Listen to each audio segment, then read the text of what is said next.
இப்ப எல்லாமே சரியா போய்கிட்டு இருக்கும்போது எதுக்கு கையை நோண்டி வந்து பிரச்சனை பண்ணும்? So if everything is going well, there's no point to, there's no need of any fixing. So Rachin Ravindra is looking solid. CSK சொல்லாதீங்க. ஒரு காலகட்டத்துல எம்எஸ் தோனிக்கு ரிஷப் பந்த் சிஎஸ்கேக்கு எடுத்துட்டு வரணும் அப்படின்னு ரொம்பவே ஆசை இருந்துச்சு. He almost thought of Rishabh Pant as his prodigy. வணக்கம், வந்தனம் and welcome to yet another episode of Cricket Crazies. நான் பாவனா, என் கூட Vishnu. I know guys, I know நீங்க வந்து நிறைய அழுதீங்க, ஏன் நீங்க ஒரு நாள் வீடியோ போடல அப்படின்னு வருத்தப்பட்டீங்கன்னு எனக்கு தெரியும். யாருமே என்கிட்ட சொல்லல, இருந்தாலும் உங்க மைண்ட் வாய்ஸ்ல இருந்து நான் வந்து முடிவு பண்ணிருக்கேன்.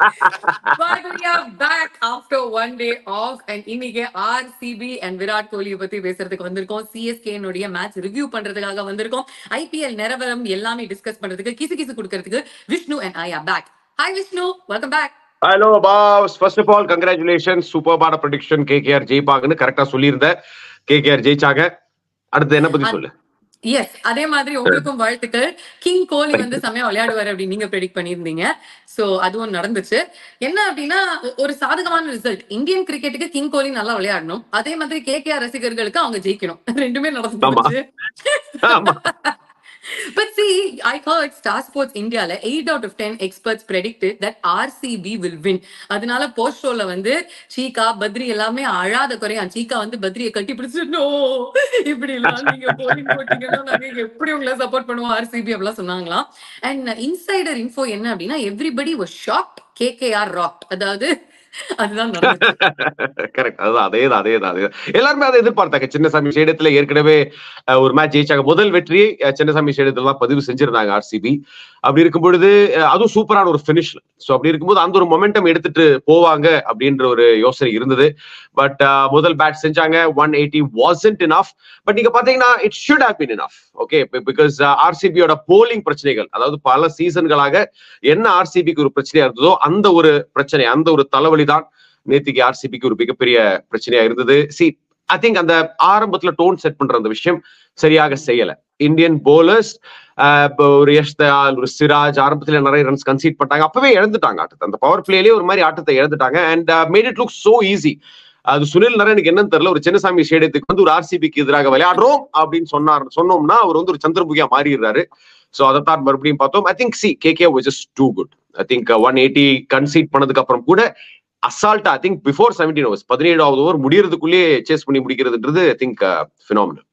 With 19 balls to spare, actually. நீங்க சுனில் நரேன் பத்தி பேசுறீங்க. He played his 500th T20th match. I mean, the veteran of this format அப்படிங்கிறதுல எந்த சந்தேகமும் கிடையாது. அண்ட் அவரை வந்து ஓப்பனிங்ல இறக்கி விடணுமா வேணாமா அப்படிங்கிறது நாங்க யோசிச்சுக்கிட்டு இருந்தோம்னு ஸ்ரேயஸ் ஐயர் சொன்னாரு இந்த post match presentation ceremony. So there was some doubt. Venkatesh ஐயரே இறக்கி விட்டுலாமே வித் ஃபில் சால்ட் அப்படிங்கறதா யோசனையா இருந்திருக்கும். Because that's a left right combination as well இல்லையா. வெங்கடேஷ் ஐயர் வந்து a special word to him, பிரமாதமா விளையாடினாரு in that number 3 position. But Sunil Narine just packs the good. He's got that experience and முடிவு எடுத்தார்னா he, just like Andre Russell, can prove to the world that he still got it. அதுதான் பண்ணாரு. Fantastic. Dre Russell-உடைய bowling-க்கு ஒரு moment and a word of appreciation நான் கொடுக்கணும் அப்படின்னு ஆசைப்படுறேன். நிறைய slow balls போட்டாரு. அங்கிருந்து அந்த சீட் கோட காப்பி பண்ணியாவது RCB bowlers யூஸ் பண்ணிருக்கலாம். Vyshak Vijaykumar was very good from the RCB camp. But சிராஜுக்கு completely off day. Alzarri 11.25 crores மாத்தணும்னு நினைக்கிறேன். அடுத்த மேட்ச் மாத்திடுவாங்க ஒரு இன்டர்நேஷனல் போலர். நீங்க சொல்ற மாதிரி ஒரு லாக்கி ஃபர்கசன் அல்லது ஒரு டாம் கரன் யாரையாவது எடுத்துட்டு வருவாங்க. ரீஸ் டாப்லி இன்ஜுரி இருக்குன்னு நினைக்கிறேன் அவருக்கு. பட் ஐ திங்க் லாக்கி ஃபர்கசன் நீங்க விளையாட வைக்கலாம்னு நினைக்கிறேன் பாஸ். ஐ திங்க் அதான் செய்வாங்க அடுத்த மேட்ச். எனக்கு தெரிஞ்சு அவ்வளவுதான், கொடுத்தாச்சு, வாய்ப்புகள் கொடுத்தாச்சு. இனி வந்து ரிஸ்க் எடுக்க விரும்பல. என்னதான் 11 கோடி கொடுத்து வாங்கி இருந்தாலும் பரவாயில்ல, கண்ணாடி கொஞ்ச நேரம் உட்காரு, அண்ணன் லாக்கி பார்த்துப்பாரு அப்படின்ற மாதிரி ஒரு அப்ரோச் எடுத்தாங்கன்னா எனக்கு தெரிஞ்ச RCBக்கு நல்லா இருக்கும் அப்படின்னு தோணுது. 11 கோடி கொடுத்தாங்க, இப்ப தெரு கோடியில போய் உட்காந்துக்கணும். அது சரி, என்ன பண்றது, கொஞ்சம் ஓய்வு எடுத்துட்டு வாங்க. சூப்பர் சிங்கர்லாம் நாங்க என்ன சொல்லுவோம் அப்படின்னா, எலிமினேஷன் போது எலிமினேஷன் அப்படின்னு குழந்தைங்க கிட்ட சொன்னா ரொம்ப அழுவாங்கன்னு சொல்லிட்டு கொஞ்ச நாள் நீங்க ஓய்வு எடுத்துக்கோங்க, அதுக்கப்புறம் திரும்ப வாங்க. அதுதான் சொல்லணும். கொஞ்சம் ரெஸ்ட் எடுத்துக்கோங்க, அதுக்கப்புறம் நாங்க வந்து திரும்ப கூப்பிட்டுக்கிறோம், ஓகே அப்படின்னு. சரி, நம்ம வந்து சூப்பர் சிங்கர் கொண்டு வந்த பத்தியா நீ தமிழகத்தின் செல்ல குரல் பாப்னா பாலகிருஷ்ணன். கிரிக்கெட் பேசி பேசி கட்டக்குரல் ஆயிருச்சு. பட் நம்ம பேசிக்கிட்டு இருக்கும் போது பஞ்சாப் அண்ட் LSG மேட்ச் ஓடிக்கிட்டு இருக்கு. What you think wish? அதாவது ப்ரெடிக்ஷன் கொடுக்க ஆசைப்படுறீங்களா? எல்எஸ்டி ஒரே ஒரு மேட்ச் தான் ஆடினாங்க. பஞ்சாப் 2 மேட்ச் ஆடியாச்சு. ஒரு வெற்றி ஒரு தோல்வி அப்படின்னு வராங்க. எல்எஸ்டி ஆடின ஒரு மேட்ச்ல தோல்வி அகேன்ஸ்ட் ஆர்ஆர். அப்படி இருக்கும்போது இன்னைக்கு இந்த மேட்ச் எனக்கு தெரிஞ்சு பஞ்சாப் ஜெயிக்க போறாங்கன்னு தோணுது boss. I think Punjab I think they gonna win அப்படின்றீங்க. எனக்கு ஆக்சுவலி தெரியல. எனக்கு வந்து ரொம்ப ஸ்ட்ராங்கா என்னுடைய இன்னர் வாய்ஸ் எனக்கு இந்த மேட்ச்ல ப்ரெடிக்ஷன் கொடுக்க வரல. அதனால நான் எனக்கும் ஸ்ட்ராங்கா இன்னர் வாய்ஸ்ல எதுவும் சொல்ல. நான் சும்மா ஆரம்பத்திலே வந்து ஒரு பஞ்சாப் ஜெயிக்க போறாங்க அப்படின்னு எனக்கும் வந்து ஒரு மாதிரி க்ளோஸா போகும் தோணுது. க்ளோஸா போகும். அண்ட் ஐ திங்க் சாம் கரன் ஒரு பெரிய ரோல் பிளே பண்ணுவாருன்னு தோணுது ஃபார் பஞ்சாப். அவருக்கு வந்து amongst the runs and wickets அவரோட பேர் பதிவாகும். அண்ட் வழக்கம் போல KL ராகுல் ஆடிடுவாரு. அவர் வந்து அவரோட ரன்ஸ் அடிச்சிருவாரு. பட் வில் ஃபால் ஷார்ட் அப்படின்னு தோணுது எல்எஸ்ஜி சம்ஹவ். ஓகே, பஞ்சாப் பொறுத்த வரைக்கும் ஜெயிச்சா எனக்கு வந்து நல்லது ஃபார் த டோர்னமெண்ட் அப்படின்னு தோணுது. பிகாஸ் சைலண்டா இருக்கிற டீம்ஸ் வந்து கொஞ்சம் முன்னிலையில இருந்தாங்கன்னா it makes the tournament all the more interesting. But நீங்க அந்த பாயிண்ட்ஸ் டேபிள பாத்தீங்கன்னா உங்களுக்கு தெரிஞ்சு போகும் that some things just remain constant. Chennai super kings topping the table. அதாவது அவங்க விளையாடுற எல்லா சீசன்லயும் மக்கள் யாரு என்ன சொன்னாலும் கவலை கிடையாது. இவங்க வந்து ஜெயிச்சுட்டு போயிட்டே இருப்பாங்க அப்படிங்கிற மாதிரி தான் கிளீன் ரோட் அமைச்சிருக்காங்க த மென் இன் yellow. அவங்கள பத்தி தான் நம்ம வந்து பேச போறோம். பிகாஸ் அவங்க வந்து சண்டே விளையாட போறாங்க which is tomorrow. நாளைக்கு they going to play a game against Delhi Capitals. வைசாக்ல ஃபர்ஸ்ட் கேம் நம்ம வந்து பார்க்க போறோம். அண்ட் ஃபேஸ் ஆஃப் அப்படின்னு பாத்தீங்கன்னா 29 போட்டிகள் விளையாடி இருக்காங்க சிஎஸ்கே அண்ட் டெல்லி. அண்ட் அதுல 19 போட்டிகள் சிஎஸ்கே ஜெயிச்சிருக்காங்க. 10 போட்டிகள் மட்டும்தான் டெல்லி ஜெயிச்சிருக்காங்க. So complete upper hand CSK கிட்ட தான் இருக்கு. பட் வைசாக்ல ஸ்பின்னர்ஸுக்கு பர்ச்சேஸ் இருக்கு. ஸோ உங்களுடைய first thoughts on this game கொடுத்துருங்க. ஐ திங்க் முதல் விஷயமாக சிஎஸ்கே மேக் இட் 20. ஓகே, 20வது வெற்றியை பெற போறாங்க அப்படின்றத சொல்லி நான் ஆரம்பிக்கிறேன். டெல்லி கேபிட்டல்ஸ் ரொம்ப லாஸ்டா தெரியுறாங்க பாஸ். அதாவது ஆடின 2 ஆட்டங்கள்லயும் தோல்வி. ரீசெண்டா அந்த மேட்ச் நம்ம பார்த்தோம் ஆர்ஆருக்கு எதிராக அந்த தோல்வி. அதை பத்தி நம்ம பேசியிருந்தோம். பேட்டிங் எங்க, அதாவது தேட வேண்டியதா இருக்கு. டெல்லியில வந்து பேட்டிங் எங்க, ஒரே ஒரு விஷயம், நீங்க மென்டர் சேர்ல உட்காந்துக்கிட்டு இருக்க 2 பேரை இறக்கி விட்டுருங்க. சௌரவ் கங்குலி, ரிக்கி பாண்டிங்க, நீங்க எப்படியாவது இறக்கி விட்டுருங்க. அப்ப ஏதாவது ஒரு வாய்ப்பு தெரியுது. மத்தபடி நீங்க வந்து பாத்தீங்கன்னா எதுவுமே இல்ல. ஐ திங்க் ஒரு ரிக்கி பூய், அப்கோர்ஸ் அவருக்கு வந்து அவருக்கு டொமஸ்டிக் எக்ஸ்பீரியன்ஸ் நிறைய இருக்கு.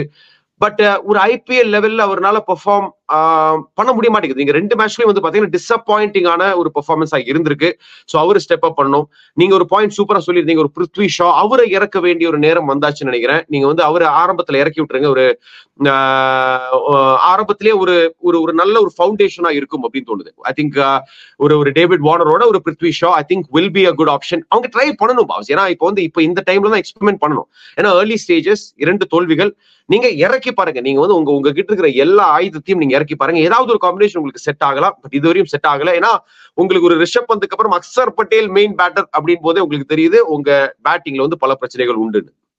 அங்க சுத்தி இங்க சுத்தி கரெக்டா என் பாயிண்ட்க்கு தானே வந்தீங்க. Because that is the obvious point. Prithvi Shaw, David Warner, tried and tested combination. விளையாட விடுங்கப்பா அந்த பையனை. எனக்கு வந்து என்னன்னா ஒரு பிருத்வி ஷா பார்க்கும்பொழுது ஐ ஃபீல் லைக் ஒரு மினி ஹார்திக் பாண்டியாவா இருக்காரோ அப்படின்னு. நான் ஏன் சொல்றேன் அப்படின்னா, ஒரு சில கிரிக்கெட்டர்ஸ்க்கு வந்து அவங்களுடைய தலையெழுத்துல எழுதி இருக்கும் that you will be a child of controversy அப்படின்னு. சில கிரிக்கெட்டர்ஸ் லைக் MS தோனி, ஒரு ராகுல் டிராவிட், அவங்க எல்லாம், ஒரு சுனில் காவஸ்கர், அவங்க வந்து அவங்களுடைய பாதையில எந்த கான்ட்ரோவர்சியும் அதிகமா இருக்காது. they be celebrated. ஒரு சச்சின் டெண்டுல்கரா இருக்கலாம். But then there will be certain other cricketers, ஒரு ரவி சாஸ்திரியா இருக்கட்டும், இல்ல ஒரு யுவராஜ் சிங்கா இருக்கட்டும், when you take even a Virat Kohli or a Hardik Pandya, they will be surrounded by controversies. அந்த தலையெழுத்து தான் இந்த ஜெனரேஷனுக்கு ஒரு பிருத்வி ஷான்னு எனக்கு தோணுது. wherever he goes he will face a lot of ups and downs. ஜாதகத்தை தான் எடுத்து பார்க்கணும்னு நான் நினைக்கிறேன். But I feel like Prithvi Shah has that innate talent. எவ்வளவு பிரச்சனைகள் இருந்தாலும் மென்டலி அவர் வந்து எவ்வளவு கோ த்ரூ பண்ணாலும் அந்த டேலண்ட் அப்படிங்கிறது அவருக்கு கடைசி வரைக்கும் கை கொடுக்கும் அப்படிங்கிறது என்னுடைய நம்பிக்கை. இறக்கி விடுங்கப்பா. he'll also be raring to go. அவரும் வந்து அவரை எக்ஸ்பிரஸ் பண்ணணும் அப்படின்னு ஆசைப்படுவாரு. let him play. Second change I want to bring in Lalit Yadav. வைசாக்ல ஸ்பின்னர்ஸால நல்லா பெர்ஃபார்ம் பண்ண முடியும், விக்கெட்ஸ் எடுக்க முடியும். ஒரு லலித் யாதவால டீசென்டா பேட் பண்ண முடியும் அப்படின்னு நமக்கு தெரியும். சோ ஒரு Kuldeep, Axar and Lalit Yadav could be that trio that Delhi needs. Not necessarily against CSK. ஏன்னா CSK ஸ்பின்ன வந்து கை வந்த கலை மாதிரி அடிப்பாங்க. இருந்தாலும் கொஞ்சம் ட்ரபிள் பண்ணணும் அப்படின்னா I think these 3 will be a good change. So Delhi Capitals என்ன பொறுத்த வரைக்கும் ஒரு 2 சேஞ்ச் எடுத்துட்டு வரணும். அக்ரி சி போலிங் வைஸ் ரொம்ப சார்டட் பாஸ், அதுல சந்தேகமே கிடையாது. ஒரு இஷாந்துக்கு இன்ஜுரி இருந்தாலும் முகேஷ் உள்ள வந்து செமையா போலிங் போட்டாரு. கலீல் அஹமத் ஒரு நல்ல ஆப்ஷன், அண்ட் அஃப்கோர்ஸ் ஆண்ட்ரிக் நாட்கியா அந்த எக்ஸ்ட்ரா பேஸ் உங்களுக்கு வந்து கொடுக்குறாரு. அண்ட் ஸ்பின்னிங்ல நீங்க சொன்ன மாதிரி ஒரு அக்சர் அண்ட் குல்தீப் இருக்கும் பொழுது அந்த 2 லெஃப்ட் ஆர்ம் ஸ்பின்னர்ஸ் தெரிக்க விடுவாங்க. அண்ட் வைசாக்ல இவங்களோட ரோல் ரொம்ப ரொம்ப குரூஷலா இருக்கும் போது, and Axar as an allrounder, இப்ப எப்படி ரவீந்திர ஜடேஜா சிஎஸ்கேகோ அதே மாதிரியான ஒரு ரோல் தான் அக்சர் பட்டேல் டெல்லிக்கு பிளே பண்றாரு. பேட்லயும் சரி போலிங்லயும் சரி, I think it's going to be impressive. So bowling wise Delhi Capitals sorted தெரியறாங்க. And of course நீங்க வந்து ஸ்பின்னர்ஸ பொளந்து கட்டுற பேட்டர்ஸ் சென்னை சூப்பர் கிங்ஸ் டீம்ல இருக்காங்க. ஒரு சிவம் தூபியா இருக்கட்டும், சமீர் ரிஸ்வி, ரஷீத் கான், என் கண்ணில் இப்போ அப்படியே ஃப்ரெஷ்ஷா இருக்கு. சோ இந்த மாதிரியான பிளேயர்ஸ் சமீர் ரிஸ்வி, சிவம் தூபே, ரச்சின் ரவீந்திரா ஆரம்பத்துல தெரிக்க போறாரு அலாங் வித் கேப்டன் ராய்டு. அதுக்கப்புறம் வர பேட்டர்ஸ் எல்லாருமே நீங்க பாத்தீங்கன்னா ரெடியா இருப்பாங்க டெல்லி கேபிட்டல்ஸ் போலர்ஸோட சேலஞ்சை எதிர்கொள்ள. இங்க டெல்லி கேபிட்டல்ஸோட போலிங் பிரச்சனை கிடையாது, பட் பேட்டிங் நிச்சயமாக அவங்க வந்து ஷார்ட் பண்ணி ஆகணும். Do you think CSK will play an extra spinner? ஒரு மிச்சல் எனக்கு தெரிஞ்ச வின்னிங் காம்பினேஷன் தான் போக போறாங்க. கரெக்டா போன மேட்ச் அதே டீம் தான் இந்த மேட்ச்லயும் இறங்க போறாங்கன்னு தோணுது. Rituraj Gaikwad and MS Dhoni and Stephen Fleming இவங்க 3 பேருமே சேரும் பொழுது உங்களுக்கு தெரியும் that changes will not happen அப்படின்னு. ஆனா ஃபர்ஸ்ட் டு செகண்ட் கேம் ஒரு சேஞ்ச் எடுத்துட்டு வந்தாங்க, பிரில்லியண்டா பண்ணாங்க. ஆக்சுவலி ஒரு மதீஷா பத்திரானா அண்ட் முஸ்தபிசூர் ரஹ்மான் சேர்ந்து விளையாடினாங்க. மேபி ஒரு முஸ்தபிசூர் ரஹ்மான் வந்து they may want to manage his time அப்படி கூட இருக்கலாம். ஏன்னா நம்ம எல்லாருக்குமே ஞாபகம் இருக்கு தட் அவர் வந்து ஒரு ஸ்மால் இன்ஜுரிக்கு அப்புறம் தான் உள்ள வந்தாரு. he was taken off the stretcher. அவர் ஆக்சுவலி சென்னைக்கு லேண்ட் ஆகிறதுக்கு முன்னாடி அண்ட் கண்டினியூஸா 2 கேம்ஸ் விளையாடி இருக்காங்க. அண்ட் திரும்பவும் அவங்க வந்து ஹைதராபாத்ல இன்னொரு கேம் விளையாடணும். they have to come back and play against KKR as well. அந்த 2 போட்டிகள்ல அவர் வந்து கொஞ்சம் குரூஷலா இருப்பாரு அப்படிங்கறதுனால மேபி அவருடைய டைமை கொஞ்சம் மேனேஜ் பண்ணுவாங்களோ அப்படின்னு எனக்கு ஒரு சின்ன சந்தேகம். பட் ஒரு சேஞ்ச் நடந்தாலும் ஒரு சேஞ்ச் நடக்கும் அப்படிங்கறது தான் என்னுடைய கணிப்பு. அதர்வைஸ் ஆஸ் ஆல்வேஸ் அவங்க வந்து they will go ahead with the same team. CSK பொறுத்த அளவுக்கு I have one question for you. இப்ப டெவன் கான்வே திரும்பி வந்தாருன்னா will you make it to the playing 11? As of now doubtful boss. As of now நான் see இப்ப என்னோட point என்னன்னா, இப்ப எல்லாமே சரியா போய்கிட்டு இருக்கும்போது எதுக்கு கையை நோண்டி வந்து பிரச்சனை பண்ணணும்? So if everything is going well, there's no point to there's no need of any fixing. So Rachin Ravindra is looking solid. CSK சேர்ந்து சொல்லாதீங்க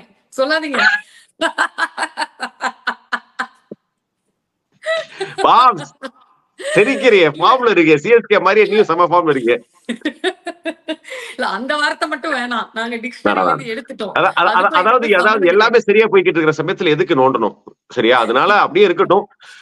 டெவன் கான்வே அண்ணன் கொஞ்ச நேரம் உட்காரட்டும். ஒருவேளை ரச்சின் ரவீந்திரா வந்து சரி கொஞ்சம் வந்து ஏதாவது பிரச்சனை இனிமேல் வந்தது அப்படின்னா வரக்கூடாது, அப்படி வந்ததுன்னா மேபி யோசிக்கலாம். பட் ஏன்னா சிஎஸ்கே அதுதாங்க பண்ணுவாங்க. சிஎஸ்கே பெரும்பாலும் என்னன்னா ஒரு டீம் அந்த டீம் மேல ஃபுல் நம்பிக்கை கொடுத்து அந்த டீம்ல இருக்கிற துஷார் தேஷ்பாண்டே முதல் மேட்ச் எவ்வளவு ரன்ஸ் கன்சீட் பண்ணாரு. சோ செகண்ட் மேட்ச் நம்ம எல்லாம் உட்காந்து யோசிச்சோம். துஷார் தேஷ்பாண்டேக்கு பதிலாக ஷார்துல் டாகர் அந்த மாதிரிலாம் வந்து யோசிக்கும் பொழுது அதே துஷார் தேஷ்பாண்டே மேல அந்த நம்பிக்கையை வச்சு செகண்ட் மேட்ச்ல ஒரு பெர்ஃபார்ம் பண்ணாரு, விக்கெட் வீழ்த்தினாரு, எக்கனாமிக்கலா இருந்தாரு. சோ ஐ திங்க் அதுதான் சென்னை சூப்பர் கிங்ஸோட பிலாசபி என்னன்னா, நம்ம ஒரு டீமை செட் பண்ணிட்டு அந்த டீமை பேக் பண்ணி கடைசி வரை எடுத்துட்டு போவோம் அப்படின்ற ஒரு எண்ணம் தான் இருக்கும். எனக்கு தெரிஞ்ச அதே டீம் தான். அன்லெஸ் இன்ஜுரி நிகில் இந்த மாதிரியான பிரச்சனைகள் இருந்ததுன்னா அப்போ மேபி ஒரு சேஞ்ச் கன்சிடர் பண்ணலாம். பட் மத்தபடி I think everything is working well for CSK. எனக்கு வந்து ஒரு காட்சி பார்க்கறதுக்கு ரொம்ப ஆசையா இருக்கு. MS Dhoni and Rishabh Pant reuniting on the field. அவங்க வெவ்வேறு அணிகளுக்கு விளையாடி இருந்தாலும் ஒரு குரு சிஷ்யன் திரும்ப வராங்க. எல்லாருக்குமே தெரியும் தட் MS தோனி வந்து நிறைய சர்ச்சைகள் இருந்துச்சு. பப்ளிக் வந்து அவ்வளவு தெரியுமான்னு தெரியாது, பட் நம்ம நிறைய கேட்டிருக்கோம் விஷ் தட் ஒரு காலகட்டத்துல MS தோனிக்கு ரிஷப் பந்த் CSKக்கு எடுத்துட்டு வரணும் அப்படின்னு ரொம்பவே ஆசை இருந்துச்சு. He almost thought of Rishabh Pant as his prodigy. அவரை ரீப்ளேஸ் பண்ணக்கூடிய கேப்பபிலிட்டி இருக்க கூட ஒரு பர்சனா ரிஷப் பந்த் அவர் பார்த்தாரு அப்படிங்கறது நம்ம நிறைய பேர்கிட்ட இருந்து கேட்டிருக்கோம் from the inside circles. So I think he has a special affection for Rishabh bandh. அந்த பையன் வந்து இவ்வளவு கஷ்டத்துக்கு அப்புறம் மீண்டு வந்து ஒரு அணியை கேப்டன் பண்றது, அங்க விக்கெட் கீப் பண்றது, பேட் பண்றதை பாக்குறதுக்கு MS Dhoni will certainly be happy. எனக்கு தெரிஞ்சு ரிஷப் பந்த் பேட்ல இருந்து ஒரு சில சிக்ஸஸ் வந்தா it will make Mahi Bhai extremely happy. Absolutely. I think நீ சொல்லிட்ட, அதாவது இனி 2 விக்கெட் கீப்பர் கேப்டன்ஸோட போட்டி அண்ட் ஒரு குரு சிஷ்யனோட போட்டி. கேப்டன் கிடையாது அவருமே அவருமே ஆக்சுவலி அத வந்து ஒரு ஈவென்ட்ல சொல்லியிருக்காரு. ஐ அம் நாட் தி கேப்டன் நவ அப்படின்னு இல்ல சொல்லியிருக்காரு. அது ஃபீல்ட்லயே சொல்லிட்டாருங்க. பிளேயர்ஸ் சிஎஸ்கே பிளேயர்ஸுக்கே கன்ஃபியூஷன் இருக்கும்போது எனக்கு அந்த கன்ஃபியூஷன் இருக்கலாம் அடிக்கடி. பரவாயில்ல. எனக்கு எப்படி தெரியுமா தோணுச்சு இப்ப மதீஷா ஆனா பாஸ் பத்தினா உனக்கே தெரியும். அதாவது ஐ திங்க் ஒரு எம்எஸ் தோனி இருக்கும் பொழுது தலைவன் அவரு தான் இன்னைக்கு. கரெக்ட். நிரந்தரமான நம்மளுடைய இதயத்தின் தலைவன் அவர் தான். பட் மதீஷா பத்தினா செகண்ட் மேட்ச்ல உள்ள வரும்பொழுது பிஃபோர் ஹி ஸ்டார்டட் bowling அவர் எம்எஸ் கிட்ட போய் he actually touched his leg and took his blessing. அது வந்து விஷுவலா நான் பார்த்தேன். ஐ டென்ட் கேட்ச் இட் இந்த மேட்ச். ரொம்ப அழகா இருந்துச்சு. எனக்கு தெரிஞ்சு that is the kind of sentiment Rishabh Pant will also share. ஏன்னா அவர் வந்து கிரிக்கெட் விளையாடாத டைம்ல கூட அதிகமா யாரோட டைம் ஸ்பெண்ட் பண்ணாரு அப்படின்னா இட் வாஸ் எம்எஸ் தோனி. நிறைய photos we've seen with him and MS Dhoni's family. They've celebrated festivals together. They've traveled together. அதனால I think MS Dhoni வந்து ஒரு சில பேரை மட்டும்தான் he has handpicked and allowed them into his inner circle. அதுல one person is Rishabh bandh. So அந்த camaraderie அதனால Delhi Capitals ஜெயிப்பாங்கன்னு சொல்ல போறேன் என்ன? இல்லப்பா சிஎஸ்கே தான்ப்பா ஆல் த வே. பட் எனக்கு என்னன்னா ஐ want to see one. I know I'm asking for too much. அவர் இப்பதான் இன்ஜுரியில இருந்து வெளில வந்திருக்காரு. பட் எனக்கு வந்து ஒரே ஒரு அந்த பழைய கிளிம்ஸ் ஆஃப் ரிஷப் பந்த், அந்த அந்த அலட்சியமா அந்த ஒரு ஃபிளிக் சிக்ஸ் அடிப்பாரு பத்தியா. அந்த ஜாஃப்ரா ஆர்ச்சர், ஜேம்ஸ் ஆண்டர்சன் எல்லாம் வந்து ஓட விட்டாருங்க. அதாவது டெஃபினெட்லி லுக்கிங் சாலிட். அதெல்லாம் இனி வரப்போற ஆட்டங்களை பார்க்க போறோம்ன்றதுல டவுட்டே கிடையாது. Yes. So all the best to Rishabh Pant, but congratulations to CSK. இப்பவே சொல்லிடலாம். ஆமா, மூணாவது வெற்றியை பதிவு செய்வாங்க அப்படின்னு எனக்கு தோணுது. Is it going to be a one sided game அப்படிங்கிறது I think CSK first bat பண்ணாங்கன்னா டெஃபினட் ஒன் சைடட் கேம். இல்ல எனக்கு சேஸ் பண்ணும்போதும் ஒன் சைடட் கேம் தான் தோணுது பாஸ். ஒரு 15 ஓவர்ல முடிக்கிற மாதிரி தான் எனக்கு தெரியுது. என்னதான் ஸ்கோர் இருந்தாலும் ஒரு 15 ஓவர்ல மேட்ச் ஓவர் அப்படின்ற மாதிரி தான் நான் யோசிக்கிறேன். அப்படின்னு சொல்றியா? அதான் எஸ். ஓகே, பட் உன்னுடைய மிஸ்டர் தெம்பு தெளிவு பேசிடலாமா? சரி, ஓகே. என்னோட தெம்பு தெளிவு இந்த மேட்ச்ல ரெண்டு டீம்லயும் ஒவ்வொரு பிளேயரை பிக் பண்ணுமா இல்ல ஒரே ஒரு பிளேயரா தான் இருக்குமா? ஒண்ணே பிக் பண்ணு. ஓகே, ரச்சின் ரவீந்திரா. எனக்கும் ஒரு ரவீந்திரா, பட் ரவீந்திர ஜடேஜா. ஓகே, ரெண்டு பேருமே சிஎஸ்கே வின் அப்படின்னு சொல்லிட்டோம். பார்க்கலாம் என்ன நடக்க போகுது அப்படின்னு சொல்லிட்டு. சோ மேட்சுக்கு அப்புறம் பேசுவோம்ல. மேட்சுக்கு அப்புறம் இத பத்தி பேசுவோம்ல. 100% சிஎஸ்கே ரிவ்யூ நமக்காக காத்துக்கிட்டு இருக்கு. நேத்திக்கு, இன்னைக்கு, நாளைக்கு அப்படின்னு 3 மேட்சஸும் நாங்க வந்து அலசிட்டோம். கைஸ், உங்களுக்கு இந்த மாதிரி அனாலிசிஸ் பிடிச்சிருக்குன்னா ப்ளீஸ் டூ காமெண்ட். அண்ட் உங்களுக்கு இந்த வீடியோ பிடிச்சிருக்குன்னா we are a fledgling channel. Okay, ஒரு புது சேனல், புதிய முயற்சி நானும் விஷ்ணுவும் பண்றோம். So please spread the word. உங்களோட ஃப்ரெண்ட்ஸோட, உங்களுடைய ஃபேமிலியோட ஷேர் பண்ணிக்கோங்க. Like, share and subscribe to this channel. Okay, bye guys, see you in the next episode. Bye Vish.